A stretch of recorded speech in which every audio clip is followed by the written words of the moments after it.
আমার first ever জু bag. চলো open করা যাক। প্রথমেই খুব কষ্ট করে ব্যাগটা খোলার চেষ্টা করছি, কারণ এক হাতে মোবাইল রয়েছে। এই দেখো, খুলে ফেলেছি। এই যে এটা একটা ব্যাকপ্যাক আমি অর্ডার করেছি, কারণ আমি যাচ্ছি দীঘা। যেহেতু দীঘা যাচ্ছি, তাই একটা ব্যাকপ্যাক আমার খুব দরকার ছিল, তাই আমি এটা অর্ডার করেছি। দেখো, এটা আস্তে আস্তে আমি খুলছি। সুখ, ইয়েস। আমার কাছে অনেকগুলো লাভির ব্যাগ আছে, অনেকগুলো, প্রায় 5-6টা ব্যাগ আছে, তোমাদের একদিন আমি দেখাবো। আর জুকেরই প্রথম ব্যাগ কিনেছি, তাও আবার ব্যাকপ্যাক।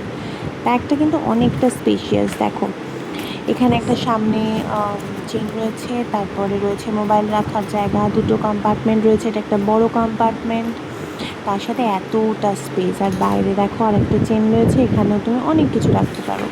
চলো আজকের মতো আসি, টাটা।